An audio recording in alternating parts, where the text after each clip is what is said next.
What is going on, my fellow movie nerds and geeks alike? Hey. We love Patrick Swayze's Roadhouse from the 80s. It is one of our all-time favorite movies. I'd even probably put it on like my top 10 of all time. Action, sleazy, cult amazingness that it is. No, we are talking about the new remake starring Jake Gylenhaal and Conor McGregor that Amazon just put out. Based on our shorts and our aversion towards remakes, typically, it's not to say we didn't feel an aversion towards this one, but we knew what we were gonna get. I kind of had a little bit of an aversion. That's blasphemy. You know how I say, why don't they just call it something else? Think about it. And it was the one thing we could absolutely 100% agree on by the time we finished watching it, was they could have called it literally anything else. But we're getting ahead of ourselves. Yeah, we are getting ahead of ourselves, but we will get to the point that a lot of times with remakes that are so tonally and just plot-wise, character-wise, just totally different and deviate from the shot-for-shot remakes that we see from time to time, you can just call this literally anything else and it would work, because the movie itself is not that bad. It's wildly entertaining. It is just a completely different movie from the Roadhouse we grew up knowing and loving with all our hearts.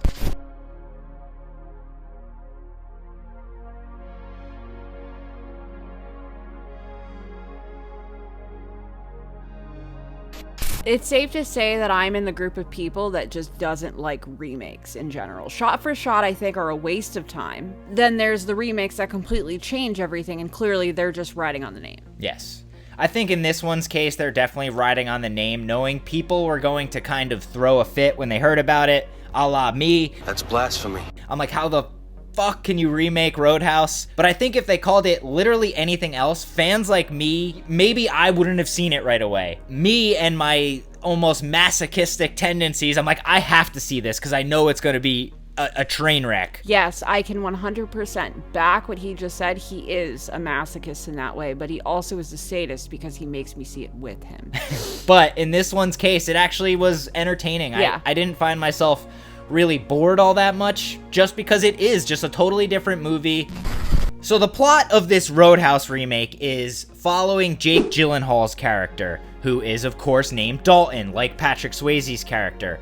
Although in this one, he's not like a renowned bouncer. He's an ex-UFC fighter who is down on his luck, trying to make a buck by getting into these low-level street fights where he like takes people's money. But in the same regard as the original Roadhouse, the owner of a bar comes to find someone to help be a bouncer at her troubled establishment. Right in the beginning of the movie, after this girl comes with him to his proposition, he stops his car on train tracks like he's gonna commit suicide. And immediately my head went, he's almost playing Mel Gibson's character in from Lethal Weapon. The original. Like an unhinged, just crazy person with nothing to lose. But you also know he's not going to stay on the tracks because it's the beginning of the movie. Because he's so down on his luck, he accepts her money and comes down to the Florida Keys to a place called the Roadhouse. Not the Double Deuce, although there is a nice little reference that there is a Double Deuce place next to this restaurant. Little bookstore that he which is frequents. In the original with the hardware store, his hardware store in the remake is the bookstore. Yeah, like in the original Roadhouse, he has the hardware store where he's friends with the owner and he's always like, you know, having like friendly conversation and talking with him. In this one, he's friends with the bookstore little girl and her father. So he gets down to Florida. He's not a bouncer, he's a fighter. And he sees the trouble that's coming in. It's a group of motorcycle guys, one of which includes the gay man from Broad City. And the lead guy from the Mayans. From the Mayans. Sons of Anarchy spinoff. Yeah. Yes, we're guilty. We watched both. But anyway, we learn that this group of motorcycle men are working for a higher up. A guy who is a rich man who wants to get the Roadhouse to go out of business so he could knock it down and create like a rich person kind of resort, all right? And we also meet one of Vicky's favorite actors. Bonap. He was the main villain in the Death Wish remake by Eli Roth. And ironically, he plays a character named Knox, who we will soon meet. Conor McGregor, whose character is named Knox in this movie. I would like to point out that in remakes nowadays, there's always a bad guy named Knox. In Death Wish, he was the bad guy. In Roadhouse, he was a bad guy, but in the range of bad guys, because there was a lot of bad guys. There's like a lot of henchmen in this. Yeah, like multiple sides of bad. But now with The Crow, if there is a bad guy named Knox, if it is, you all owe me $5. It's in my Letterboxd.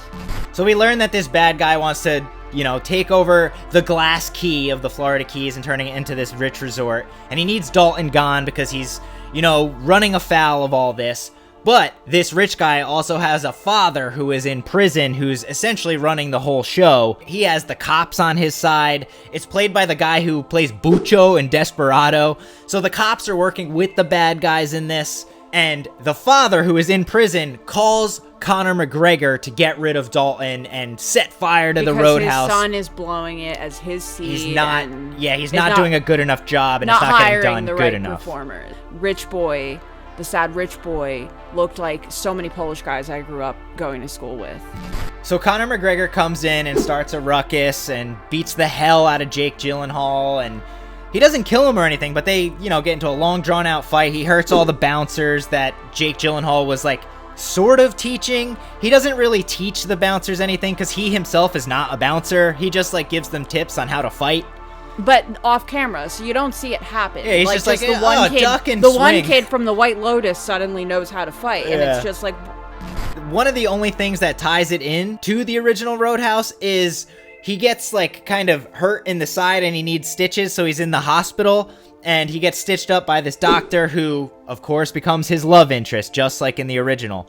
We learn that he has this past in UFC where I guess he killed or really hurt his friend in the octagon, and we learn that his motivation in everything is that he just gets really mad and he can't control his anger, so he just goes crazy and will stop at nothing. So after he's kind of scared and about to run away, he doesn't want to deal with all this, and I get that because he doesn't have anything holding him there. He's also been told to leave by several different bad guys from the various organizations, the cops.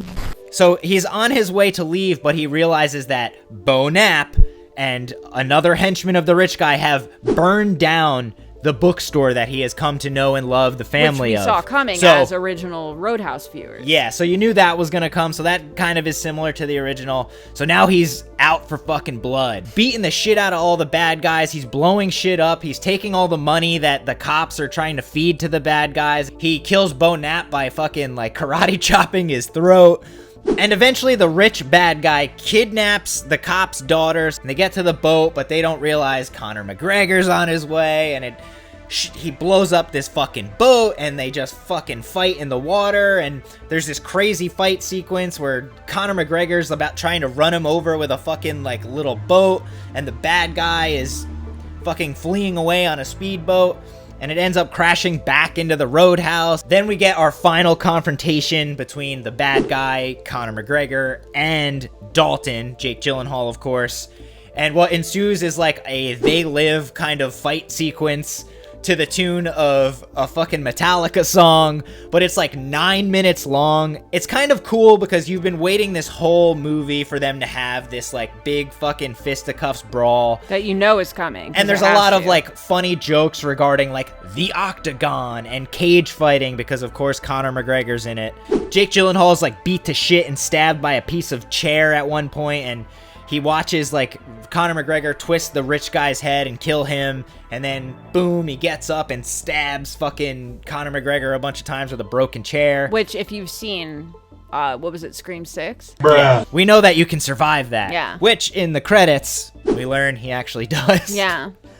But in the end of the movie, Jake Gyllenhaal is, going away, and he sees them rebuilding the bookstore, and we learn that Jake Gyllenhaal did in fact steal all the bad dudes' money, and he left them all the money, so it's a happy ending. And his Greyhound takes off. We were fucking telling y'all everything. Yeah. There's no big ending where the Roadhouse is saved. It is saved, but we don't. There is no attachment to the Roadhouse. There is no soul in this movie. There's no character development really for them. You kind of care for them, but at the same time, you're just kind of I cared more about Jake Gyllenhaal, and even then, I was he'll figure it out. Yeah.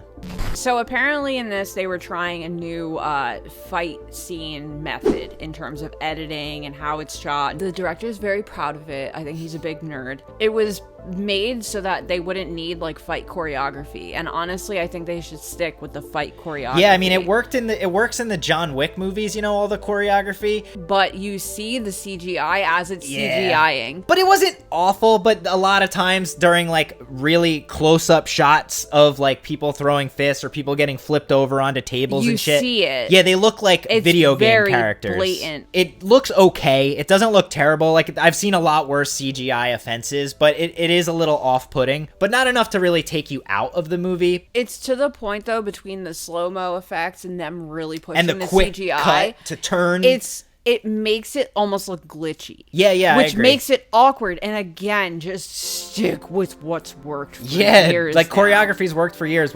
You know, the movie is wildly entertaining, but like we said and like we've just described, it is so completely different. It's so detached from the original Roadhouse, that it works. They're literally just using the IP and a couple plot details, a very few couple. That brings up my point though of like, you know, they're using the name Roadhouse to obviously garner attention and to put asses in seats, even though this is available to stream for free on Amazon Prime.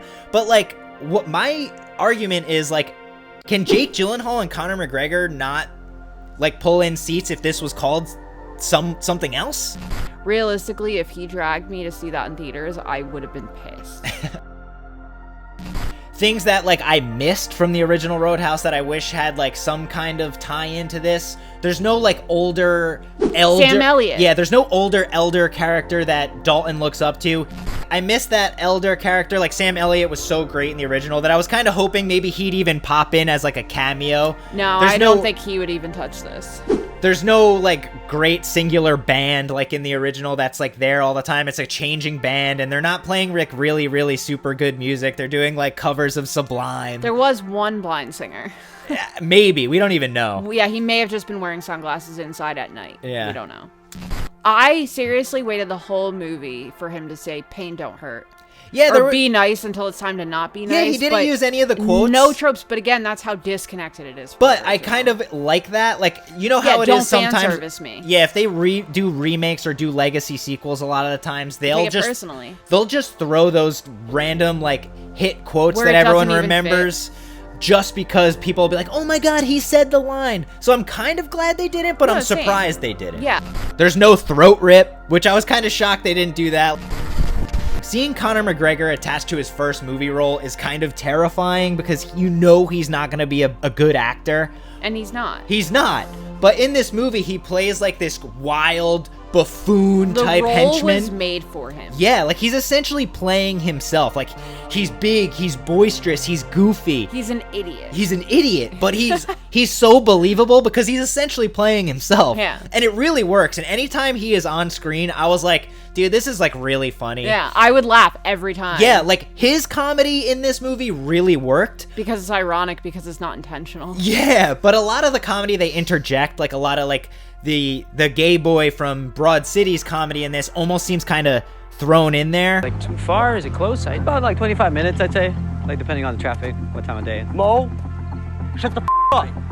You get the moment where, like, in the original, the girl who works at the bar comes to give Dalton his breakfast, and you see Patrick Swayze's, like, beautiful ass. Yeah, his tookus. But in this one, like, Jake Gyllenhaal's wearing underwear, and it's like, I guess in 2024, we're not allowed to see, like, a nice guy's ass. No, you do see Conor McGregor's ass. I was like, didn't want that. But, like, the movie's, like, pretty well acted. Like, granted, the subject matter is kind of silly. Like, Gyllenhaal does a pretty good job, but he's the only one who really gets any character development. That's it. Literally, like, you don't give a shit about anyone that's working Frankie, at the bar. Who hired him as the bouncer even, she has a couple scenes, but she's not, like, prevalent. No, you don't really, as like... a bar owner? Yeah, like, you get, like, a little bit of her backstory that her uncle, like, owned the bar, but, like, they don't build it up at all. You don't get any deep connections to any of the other like bartenders, the other coolers, as they would call them. You feel attachment to any of the characters is because you recognize the actors portraying them from other things before. Yeah. That is the only thing. Not to say I didn't enjoy the movie. I did. Yeah, it was fine. It was fine. It was fun and fine. I think the thing that makes the original so great is that it's a time capsule, right? Like, it's such a product of its time. Like, I'm glad they didn't do a shot-for-shot remake this time, because, like, that is what it is because of the time it was made, you know? It's like a cult favorite because the comedy in that is, like, unintentional, and it works for that, whereas, like, any of the comedy in this one seems kind of forced. But, like, you know, this is, like, almost like the Michael Bay version of Roadhouse. That's blasphemy. But that's not to say that in a bad way. Like, it has its merits. It just feels cold and doesn't have the soul of the original, but it's still entertaining. So, on your Letterboxd scale, and I'm in a Letterboxd scale now, what would you give this? I gave it a 2.5 out of 5. Okay, fair. That's Because pretty good. I even started my review off with, I'm only mad I didn't hate it. I gave it a 3.5. I actually enjoyed it so much. He read my review before I read his, and he was like, wow. The only reason I'd say I rated this a little high is because I thought I was going to despise this movie. And the fact that I didn't, I had to rate it a little high. I'm like, wow, they at least got me wildly entertained. Like I was saying, with a lot of these remakes and stuff, why not just call them something else? Yeah. Look at what it did for The Fast and the Furious. Point Break and The Fast and the Furious are, whether you want to believe it or not, the exact same movie, just called something different. So, like, I'd venture to say if they called this something like Bouncer... No! I know. Just call the movie Dalton.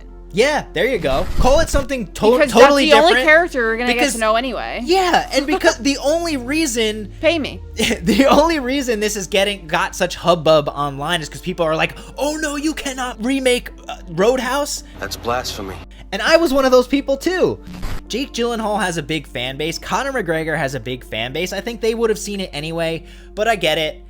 But yeah, overall the movie's actually pretty good, and I'm stunned to say that right now because I love the original. And you know what, we could always keep this one on a pedestal and always go back to watch it, which is like something I always say with remakes is like, as long as it doesn't taint or ruin the original. This one certainly didn't. It's just a movie all on its own, which worked. What did you guys think of the new Roadhouse movie? Did you hate it? We know a lot of people who hated it. My mom texted me as I finished my review and said, just finished Roadhouse. Sucked. And I think in order to enjoy this movie, you definitely have to, like, quell your expectations and don't expect to get the Patrick Swayze Roadhouse. It is a totally different movie. We don't need again. No, we don't need that. We didn't need it already. So, thankfully, it's so totally different that, you know, it works. Leave a comment below, and I will start that petition, and I expect you to sign it. A petition to what? Change the name? Change the name. No, just leave it, because this, for once, is actually a remake I thought was pretty okay. I'm joking. I'm not joking about the $5 if there's a bad guy But named anyway, Knox. before we rip each other's heads off, do us a favor and like this video. Let us know your thoughts on Roadhouse Remake, or even the original down below. We love you guys. Thank you so much for watching. Hopefully I didn't cut this episode to shit and I left a lot of this bantering in there. But anyway, till the next video, adios.